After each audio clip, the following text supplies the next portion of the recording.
Isaiah 43, and it just sort of settles us just a little bit. It says, "Do not fear, for I have redeemed you. I have summoned you by name. You are mine. When you pass through the waters, I will be with you. And when you pass through the rivers, they will not sweep over you. When you walk through the fire, you will not be burned.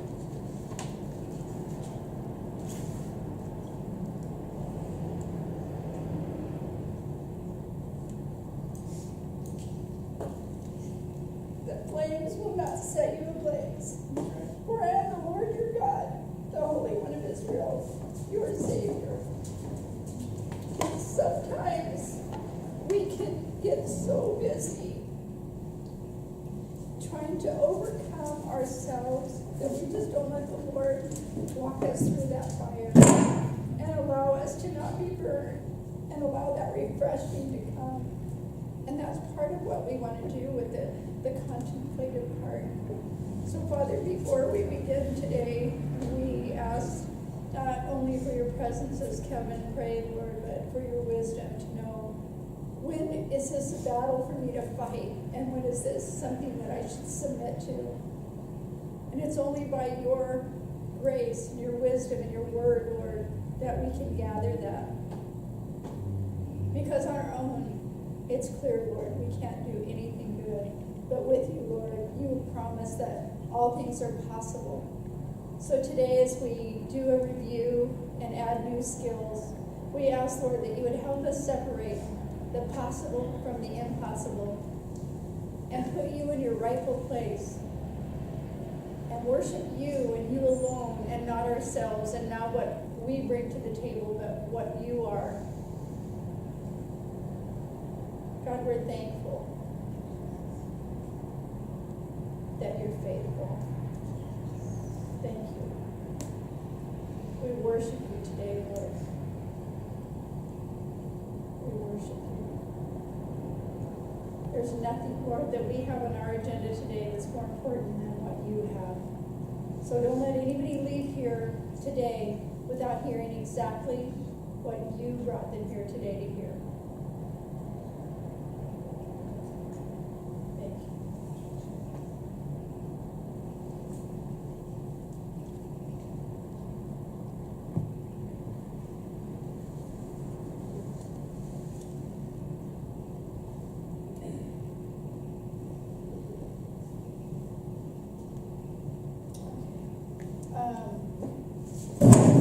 How hard is it to stop? You know what I mean? How hard is it really to stop? It really is hard, isn't it? So I want to go over a couple of things that we talked about yesterday, and then Vicki left with a question, and I think it needs to be addressed, and it'll be helpful in instruction to all of us. But I want to hear from you, what stuck out to you? What resonated with you yesterday? In general. Yes, that's good. And about what we did last night. Yeah. What stuck with you? What do you want? You know, and it's with you this morning when you got up. The control issues. What we are in control of. What we're in control of. Christy? I think one of the biggest things for if you come into a class like this, your expectation of what you're going to learn is, oh, I'm going to learn how to be better about talking to people, counseling them, helping them with their problems. And you never go into a class thinking that this is for me personally. Yes. But a class like this gives you life tools to your own life as much as it's going to help somebody else. I mean, honestly, applying these words to yourself always helps you do better with somebody else. So, honestly, I think there's one thing that really was on my mind this morning as I was getting up and moving around, which unfortunately wasn't that long ago. Was you were talking about the cognitive skill sets, and I'm trained in that, and I'm trained for DD care, and that's part of the training set that that they kind of put you through, and understanding OIS and things like that. And so understanding that there actually is more than that cognitive set around that, and I know that, but finding something that's actually more tangible. Yeah. is often very, very difficult. And Yeah. I was just so I kind of can't, I'm coming back here this morning, I'm still got that excitement, that hunger for, I want to know more. I want to know what that looks like. Well, I didn't share this part, but a good share of my practice has been around working with people with developmental disabilities, specifically people who struggle with Asperger's, autism, That's where I've been too. and fetal alcoholism. And so everything I teach teaches that level, and therefore it can teach us too. Does that make sense? So I really appreciate the work that you do, because that's at the basic. That's awesome. Yeah. And all those things that you just spoke of, the different things, to deal with each one of those. Each one of those in your practice right now, that's the population you're caring for. We get lots of different types. Yeah. And please don't ever think that wherever God put you in work is not your ministry. That is so your ministry. I don't care if He's put you bagging groceries, working with any population of people, whether you're serving them in the back of the warehouse or you're serving them out the front lines. It doesn't matter. It is your ministry. And God has called you to minister to them like you would if you're Pastor Kevin up front or Pastor Christy up front or Pastor Maria with the seniors. It doesn't matter. And like right now, he's in the pit, I heard last night, pastor in training. And being in the pit is a ministry by itself with all those other people who are in that, and we're all in it together, right? Anything else that stuck out that we want to mention? Ellie, the question before us is, what resonated with you that you woke up this morning thinking about, maybe that you thought about last night before you went to bed? For me, it was just like everything. When we were here yesterday, I had a lot of anticipation coming here. I was like so excited because I know this was just like right in my wheelhouse. And as I was in here last night, I just kept building. I didn't really know exactly what it was, but I know it was something good. But I just feel like everything in my life is coming to somewhere. This is I got it. This morning was like, gotta get there. It's good. Thanks. And there doesn't have to be, I just don't want to leave without that, because if those things are said, we'll do less of the review. Otherwise, I want to quickly review a couple of ideas to just refresh you, because it'll get after when we do our scenarios. Then I'm building more content, and then we're going to hit those scenarios with all that content. When you get more and more of your own stuff, we're going to hit it with that, okay?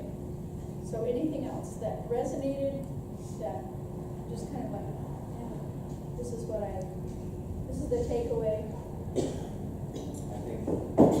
think I've heard long enough that I feel, because, I've, in my own personal life, I've had quite a rough, childhood. I lived in the foster system. I was, born with parents who, did drugs and all that kind of stuff. I went through the system, and then I finally landed in a good Christian home. But, even when you come out of that and into a Christian home, there's still a part of you that, deep down inside, the smallest things can, make you think, what am I doing here? What am I working? That kind of thing. And I've dealt with that. And, sometimes I ask God, I'm like, God, why has this not been released from my, my feelings and that kind of thing? And for me personally, I think it's God's using it as a testimony to, because there are people that have been in the same situation. And if I can use that to minister, that's a healing for myself. Yeah, absolutely. Yeah, that level, Paul talks about it, doesn't he, in Corinthians? He said, at the level that you're comforted, where you've been comforted, you'll be able to comfort others. And that's obviously a clear paraphrase. But wherever you are being comforted, that is your permission then to comfort others. You can't be comforted if you're not suffering. People don't come up to the happy and go, let me comfort you and stop that happiness.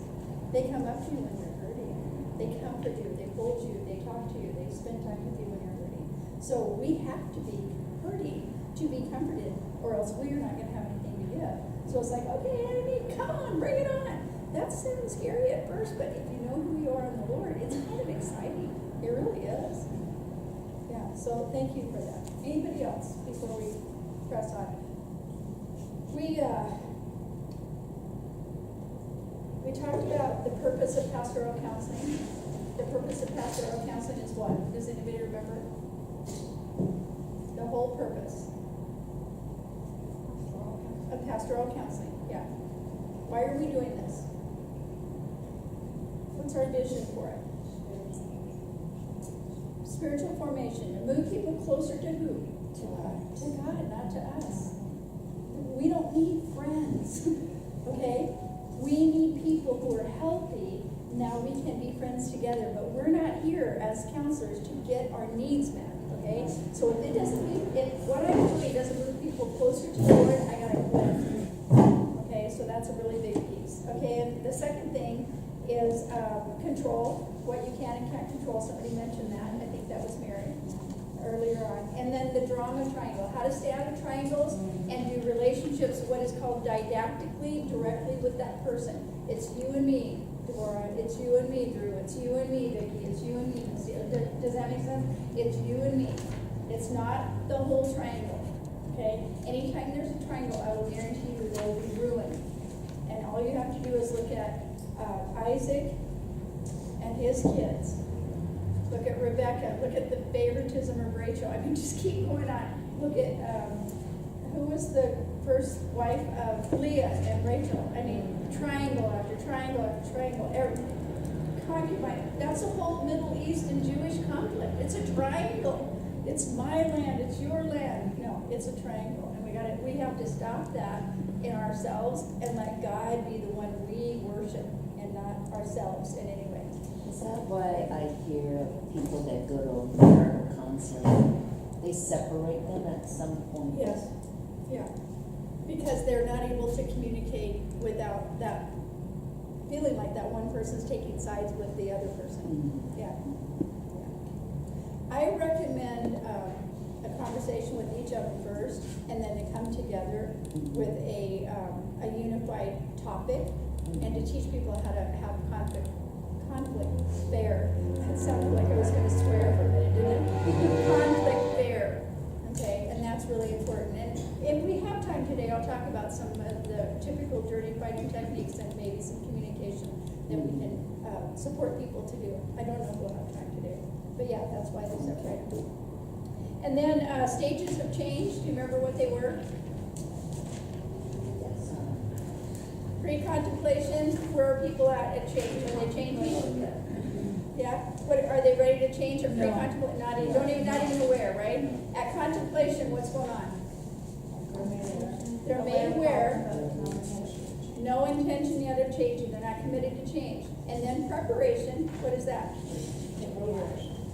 They're actually ready to change. They're preparing the way. They're making a gym appointment. They're, taking the snacks out of the house. I mean, I'm just going with the one thing that drives me crazy. And then action. What are they doing with action? Yeah, they really are modifying their behavior. And then what needs to happen if maybe their behavior, they make too big of a goal? Yeah, maintenance and reevaluation. And mid-course correction. So I think it was Drew, I don't remember who it was. I think it was, we were talking about it. If you start on a trip, you have a destination typically, okay? You're going to LA, you're going to whatever, okay? You don't get on I-5 and then turn off on a bunch of side streets to get to LA. You get the I-5 going and you shoot, and you're in LA in 15 hours, okay? If you drive straight. A lot of times, I believe, what ends up happening is we get distracted. We get distracted. And the mid-course correction for change is we get distracted, and now we have to say, oh, that was just an offshoot. I need to be back on I-5. If I'm going to get there, I've got to get back on the I-5. And that I-5 is really, when I think of that, I think of, okay, that's the path that God has put me on. For the purpose of, and this is a question I want you to ask yourself, what is my purpose? What has God assigned me to? As we're going through the rest of the day, learning more about ourselves, we've got to come to what has God assigned me to. I know my purpose, you guys. And this is how, I'm gonna back it up. I know who I am because I know whose I am. And therefore I know my purpose. My purpose is to honor God. And when I honor you, I honor God. Simple. When I'm in the direction where someone's being dishonored, I'm not fulfilling my purpose. Including myself. If I dishonor myself, I'm still not fulfilling my purpose. Does that make sense? So get clear about who you are. Now, I'm a seed planter. I am not a tiller, a weeder, a fertilizer, I may be in part of the harvest as I see God moving that way, but I am a seed planter. That is my job in the kingdom, okay? And I'm very clear about that. I suck at details. I have to do details to get to the joy of the seed planting, but I don't like them. I hate grading papers, so I'm so glad you're not having a paper grade. I'm just saying it out loud. You are my new best friend. That's right. And yet, in order to assess where people are in the work that I do, I have to assign tests, I have to grade them, I have to grade papers, and it's part of the details, right? In order to get the degrees that I had to do details. And I do them well or you don't pass. I mean, you had to get a B or higher in a doctoral program or you were dumped. It didn't matter if you just spent $50,000, you're dumped, B or higher in every single class. So I know how to do them, I just don't love them. And that's not where God wired me. So get clear, when we do our assessments, you're gonna know more about that for you, okay? And then we talked about biases, which are? What makes you? What makes you you, the lens through which you look, right? And how do biases become prejudice?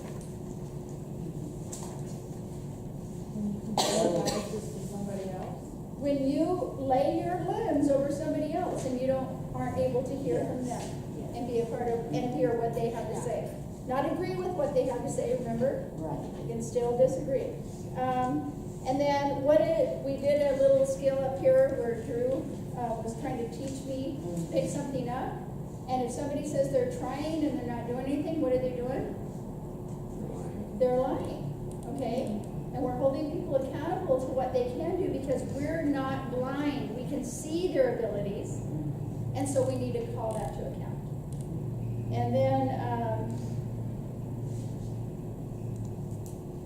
how do you move people who continue to say, I don't know, I don't know, I don't know? How do you move them out of that? Model behavior. Model behavior? How long do you think you're going to practice not knowing? Okay? It sounds condescending. It may even sound mean, but they need to know behaviorally that they're practicing something that's not going to get them any further. And then,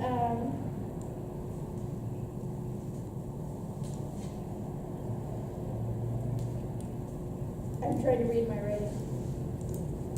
Okay, we talked about not working harder on other people's lives than they are. When you are working harder than them, you need to what? Stop. When helping them hurts you, you need to what? Okay, and I think that's where we're at right now. I'm going to give you a survey.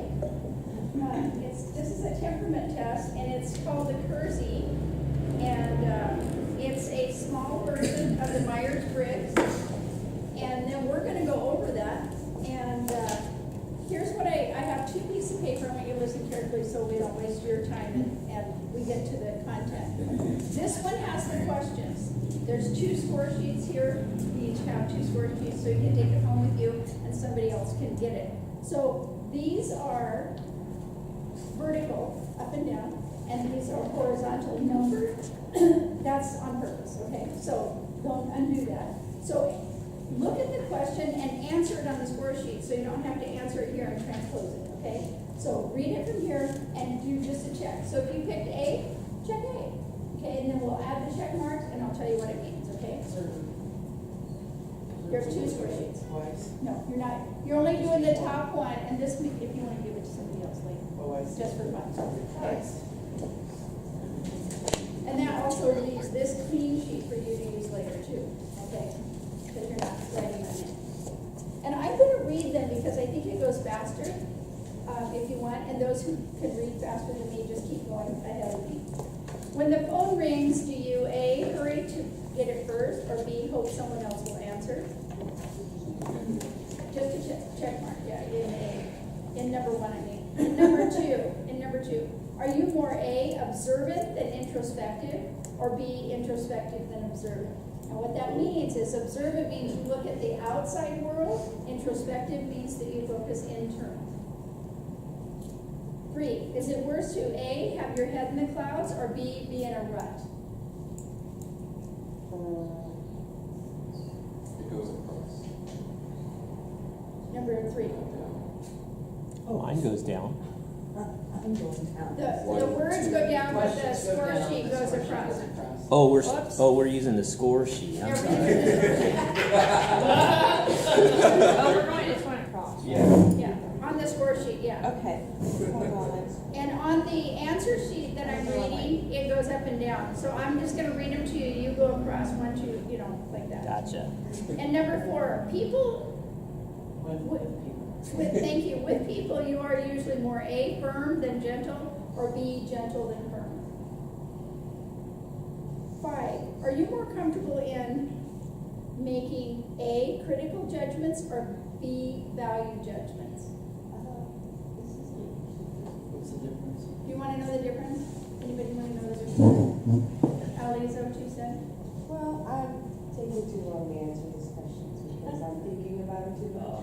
That's okay. A, critical judgments means that these are things that are principled. B are values, and they're more feeling based. One is thought based, one is feeling based. Okay, A is thought, B is feeling. Where are you? 5. That was 5. Okay. And you can take as long as you want and ignore me if you wish. I'm cool with that. Okay.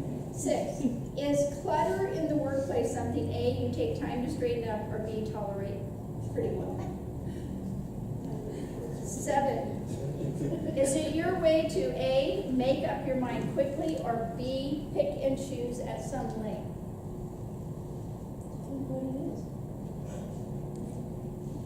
Does that have to do with your grandson? So you take your time then, like you are right now? I know. So you're not choosing quickly? It's hard to tell with Ally.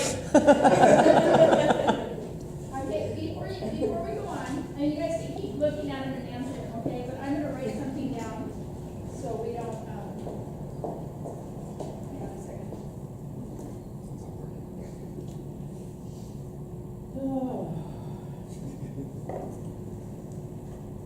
Did we get this at UP?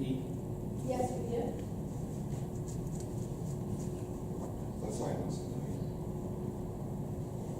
Explain ideational. Ideational is imagination. Imagination. Okay, hang on, I'm doing a little, thing of you guys real quick, hang on. Thing. Hang on. I'm guessing your type real quick. Thing of us. She's guessing.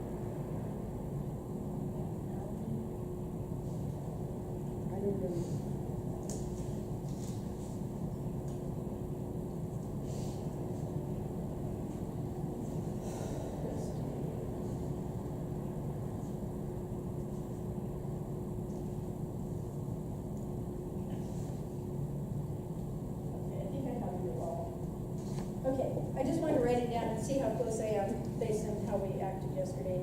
Where's everybody at? What number? I'm on 18. I'm on 16. I'm at 14. You're in what? I'm on 13. Okay, so I'm gonna go back. Where are you, Vicki? I'm at 10. Okay, so are you more interested in what is actual or what is possible?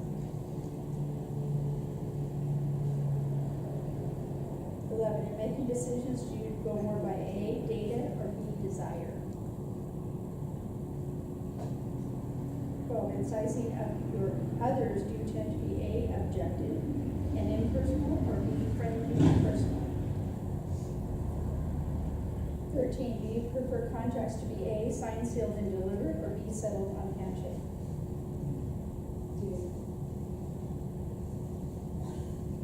You're having trouble picking, are you? I am. Okay. I'm like, well, I So don't know. here's what I want you to do, pick the one that resonates the most right now. Because this is actually a tendency, a preference, and a characteristic. It's designed to give you force, so you get to make a choice. There's enough questions on here to allow you to ferret out what it is, so you don't have to worry about it. Yeah, I know, I'm just like, and I don't know, everything's different all the time, so. I know. That's awesome. 15, at a party, do you A, interact with many, even strangers, or B, interact with a few friends? I did? Okay, 14. Okay, 14. Are you more satisfied having a finished product or a work in progress? And then 16. Do you tend to be more A, factual than speculative, or speculative than factual? So the difference between the facts and what you think it might be. When you speculate, you're thinking, oh, this could happen. You're imagining it. 17, do you like writers who A, say what they mean, or B, use metaphors and symbolism? 18, which appeals to you more? A, consistency of thought, or B, harmonious relationships? 19, in disappointing someone, are you A, frank and straightforward, or B, warm and considerate? You're going too fast. Okay. So, I'm like, you either have to slow down or you have to stop. I got lots of questions. Sorry. Okay. I'll give you 5 times.